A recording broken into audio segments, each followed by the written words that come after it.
What's happening, folks? Welcome back to Celtic Fans TV. It's time for live full-time reaction to a massive 3 points at Pittodrie. It was Aberdeen 2, Celtic 3. I've got Stacey and Kenny with me to go over this one. This is a live format. You can put your comments and ask your questions in the live chat box below, and we'll try and pick out any good ones as we go through. Kenny, a game of two halves, I think, tonight. Another stressful second 45, but what did you make of it overall? Yeah, an unwelcome return to the stressful games, but it's crucial as a victory as we've had this season, and it just keeps this remarkable run going. In the first half, I mean, I was pretty impressed with us in the first half, albeit it wasn't the scintillating stuff against Motherwell where you're forcing your keeper into a high volume of saves. But I thought we were pretty professional. The passing accuracy was excellent. They just couldn't cope with the speed and the shape and all of the usual hallmarks of the Postecoglou side where we're still putting them under pressure. They played Dylan McGee kind of role where he was completely lost. Their strikers were completely divorced from their midfield, and it allowed us to be really comfortable in the sort of McGregor area whereby he could just dictate all the play. And I think Postecoglou's big call was dropping Rogic for O'Reilly. Not an obvious thing, not something I would have done. Probably a few people would have, given how sublime Rogic was just a few days ago. But that paid off because O'Reilly looked like he'd almost put the game out of sight with a couple of excellent contributions in the first half. But then in the second half, a simple change from them. They bring on Ojo, they take McGee off, Ojo gets closer to their strikers. And the only thing I can think is that we've become complacent. We've had it our own way for a few games now. They've done something pretty simple to change their shape. It's put us under pressure in a pretty important area of the park. And I was a bit disappointed with how complacent we were in terms of being able to cope with that. And I think it was complacency because the goals that we lost were pretty cheap goals. You know, they weren't great goals. And when we went to each, I thought this probably is the end of this win and run. It certainly looked that way. It looked like we might lose. But then it's just about character. Again, we come forward from nowhere. We're backs against the wall. Brilliant finish from Jota under pressure. And then you've just got to see out the game with professionalism because we were under the cosh further beyond that Jota goal, but we handled it in a more controlled way. So brilliant. I mean, absolutely delighted.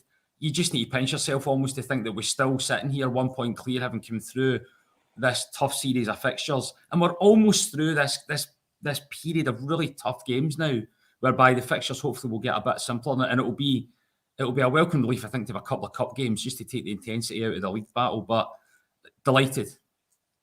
Yeah, absolutely. Looking forward to those cup games. Stacey, tonight we got another good start in the game. 20 minutes in, we're up 2-0. Kenny's touched on it there. Matt O'Reilly came back into the team, and I thought in the first half he was superb. Yeah, I thought he was one of the standouts, if there is such a thing as a standout in that game. But he controlled the midfield, slick passes, great movement, and it's not that just that, it's his calmness as well. Like Ken always touches on with like Hatate. His calmness on the ball was just superb. It doesn't look he's always phased by any tackles or kind of under pressure in this, because Scottish football is a very physical and demanding style of football in Premiership anyway. So I thought he controlled the ball. I thought he was always looking to get forward, because you see most times, like especially like obviously Beaton, he's a CDM, so look to kind of be passing and kind of back, but he always looked to get forward. I thought he always looked to put balls in behind for Maeda. Maeda was always constantly making runs for him, and he was always giving him a ball. Fair to play Maeda. I know he tried his best, wasn't his best game, but I thought for 1.5 million, you can't really grudge the recruitment Celtic have done in the January transfer window. He's kind of similar to Rogic in that way. Can play good passes. Don't get me wrong, he's probably not as direct and he's not as shooting as much as Rogic, but I thought he looked very calm, and especially going up to Pittodrie, because it can be quite a physical and demanding game through to 90 minutes, but I thought he did a really good job. Yeah, he was brilliant, Kenny, in that first half. The cross in for the first goal just creates that uncertainty in the Aberdeen defence, and they can't deal with it, and Jota gets in at the back post. And everyone will look at the second goal and say he gets a bit of luck with the deflection, but the thing I loved about the second goal is that we play out from the back under pressure, break up the pitch at great speed, and then the ball comes into the box and it falls to the edge of the box, but O'Reilly gets his own luck because he's quickest to react and smashes it goal bound. And okay, he does get a deflection, but he's earned it. Yeah. Just to touch his first goal, I loved his first goal because it was right into that corridor of uncertainty. Okay, it's a goalkeeping in defensive error, but he's induced that error. He's forced that, and Jota was intelligent enough to know that was on the cards. So it might look like a scrappy goal, but that's a really clever goal, and we don't actually do enough for that, whipping that ball into that corridor, and he's got the brain to do it. And I agree with you, the second goal didn't look too clean either, but if you think about it, it starts with Joe Hart. Some of the play, I'd like to see it again. I never get the chance, but there must have been 12 passes at pace, under pressure to create the space.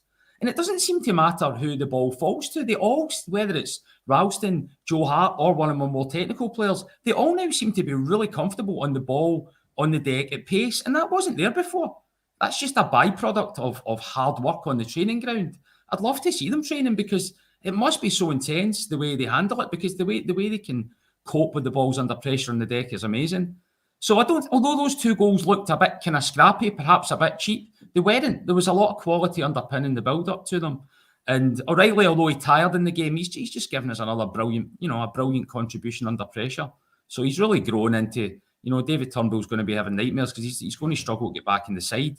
I'd still say Roderick's number one, but O'Reilly's right in there behind him. Yeah, and it's remarkable to think about. I mean, he's been thrown in at the deep end since he's walked in the door. Tynecastle, a game against Rangers, Pittodrie tonight, and he's really stood up and performed in all of those games.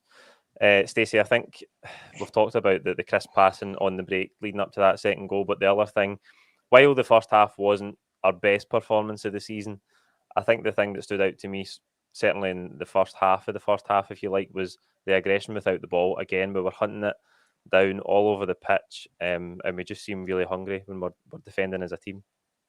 Yeah, we're completely as a unit. You can see the work Ange Postecoglou's putting in training behind the scenes. Like you said, without the ball, we're just constantly pressurising the ball, trying to win it back. And you can see as soon as we do win it back, our first instinct is to go straight forward, put it onto the wingers, get up in behind, put balls in the box. And it's good to see that you can see what the players are buying into what Ange Postecoglou's style is.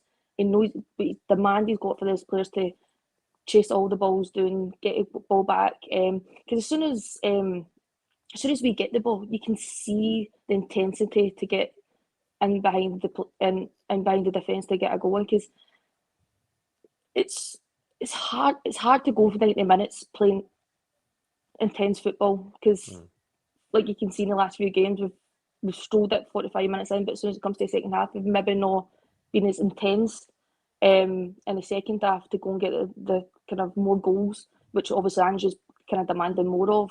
But it's good because you didn't see that anywhere last year. Last year was completely void of anything that we were doing this year, and it's all down to Ange Postecoglou's philosophy, his style, the players he's brought in from even obviously.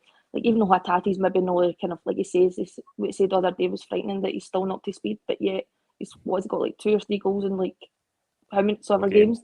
So it just shows you the players are buying into what he's doing, and like you said, the pressing off the balls for all to see, and you can only see us getting better and better with all the kind of squad players coming up. We've still got David Turnbull, Kyogo's not even on the back yet. Do you know what I mean? And the pace he brings in behind as a striker as well. So you just hope and pray this kind of next kind of turn of games coming on, we can still keep that intensity up and keep playing, because you don't see us losing many games when we've got that kind of style of play and all the players fit. Because you can see we've got the thing I think has changed over the last year is the mentality. The winning mentality is back, and it's just refreshing to see.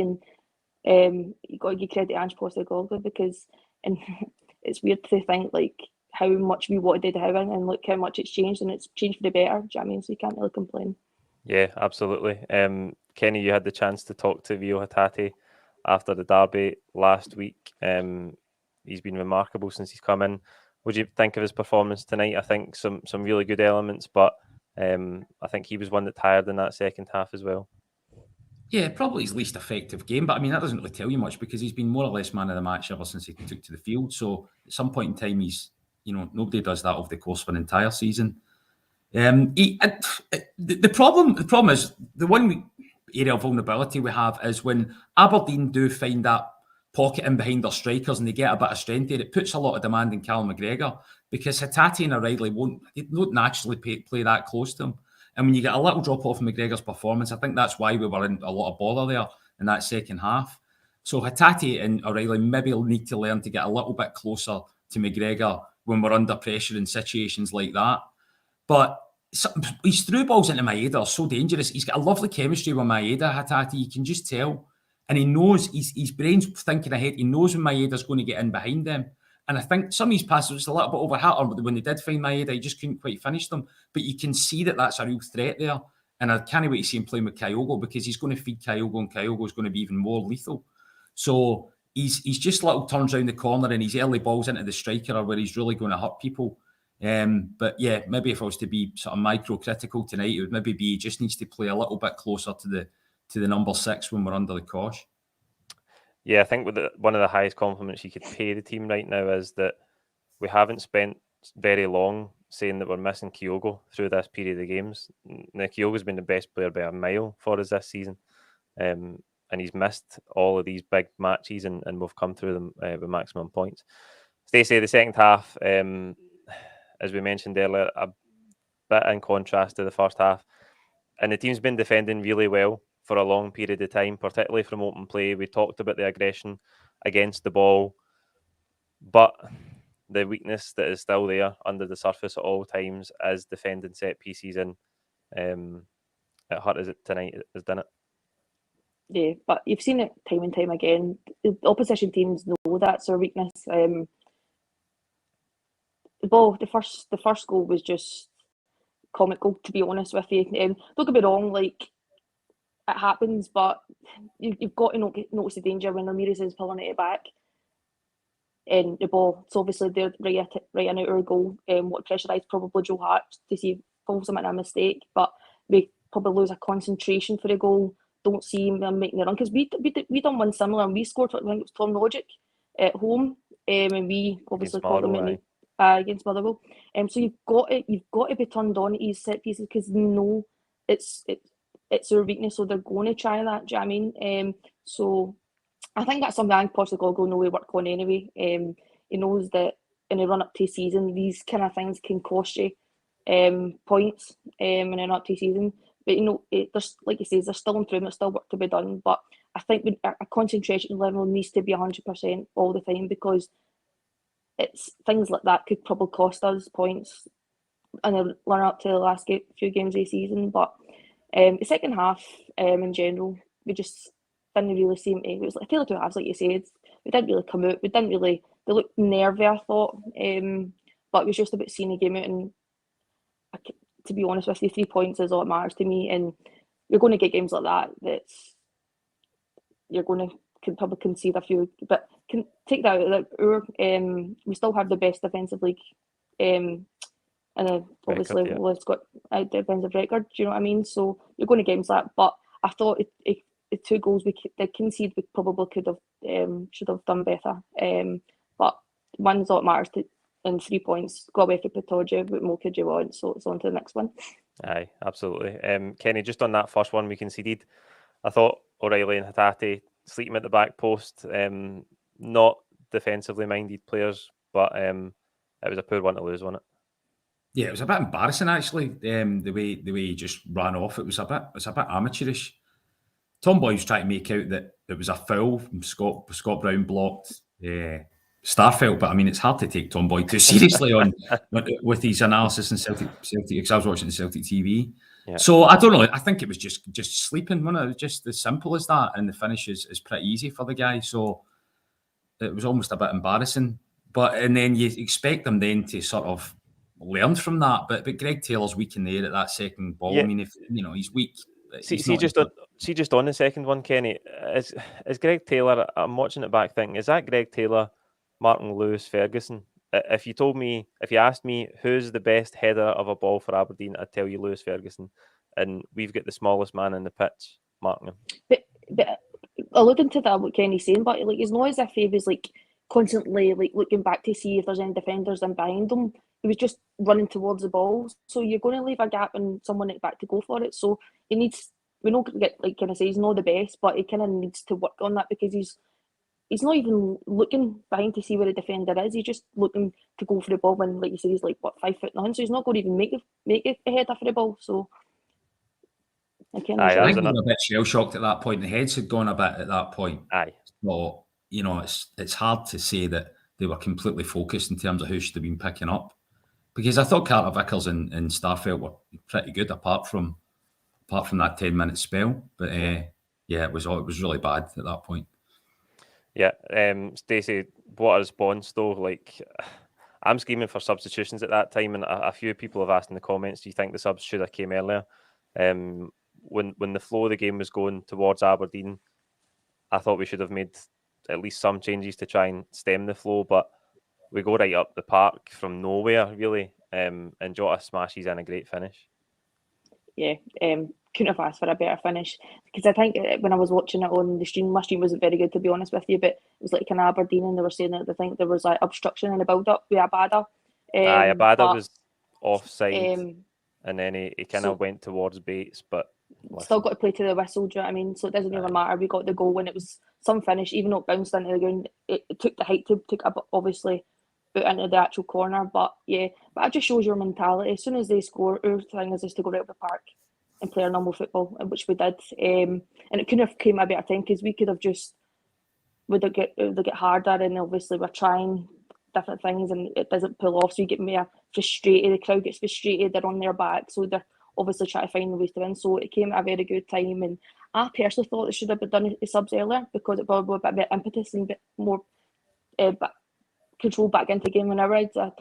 But the goal was superb, and we know Jota's capable of things like that. He's done it all season, and what could you say? You just hope that we can get him tied down to a permanent deal, because he's certainly somebody that you can see going straight into the Premier League. Do you know what I mean? So the goal came at a critical time, and we got the win. So, but regards to substitutions, we probably should have made earlier, because Aberdeen were in the front foot.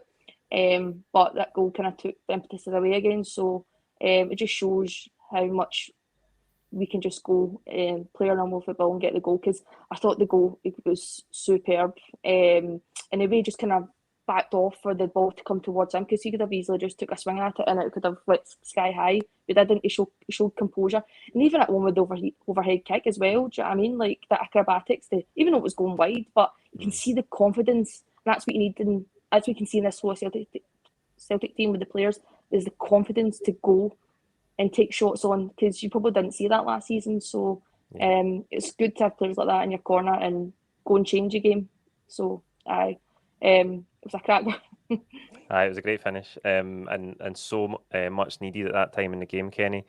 And then when they've had their spell, you're expecting going into the last 10 minutes that they might have another one. But to be fair, I think we kind of staved it off, and again navigated that last 5 minutes in the added time pretty safely. Yeah, and that's not easy, because you've got to keep your head. I mean, that's so much pressure raining down on them. But they kept their shape. Their shape returned, and we just saw it out pretty professionally. It wasn't really very action-packed that last 10 minutes, and that's what we would have wanted. Giamakis was a bit clumsy when he came on. I thought he could have held it up a bit better, which would have made it even easier. Certainly towards the end, where he could have literally killed the game, and Johnny Hayes bumps him off the ball and they get up the park again. So I think there's maybe a bit of improvement to be done in Giamakis's sort of the consistency of his hold-up play and the sort of touches that follow, his initial hold-up. But what did you make of Maeda tonight? I meant to ask you that earlier as well. Yeah, I think, he's not scored, but his pace is frightening. I mean, it must be frightening if you're a centre-back, because even if when the goalkeeper gets the ball, they struggle to cope with the way he closes them down. He's right on the shoulder. The way I love the way he plays, and I think the goals will come. His finishing was poor tonight. He had a couple of sort of fluffed finishes, but he's a real threat, just his presence. And I think once he perhaps settles down and gets a couple of goals further, he's going to be a real threat. I love his pace and I love his work ethic. I can see him being a 20-25 goal striker. I mean, he's not going to find himself in the team perhaps as often as he would like when Kyogo returns, but I like him. I think he's had a nice impact, and I think his speed's something that you just can't put a price on. Yeah, absolutely. Stacey, just before we round up tonight, can you single out a man in the match for us? There wasn't really many standouts, but if I had to choose, I'd probably say O'Reilly, just for his goal and assist. I thought, especially in that first half, he controlled the midfield, and then in the second half, he was making great forward passes to Abada, Maeda. So I thought he led the line pretty well in the midfield.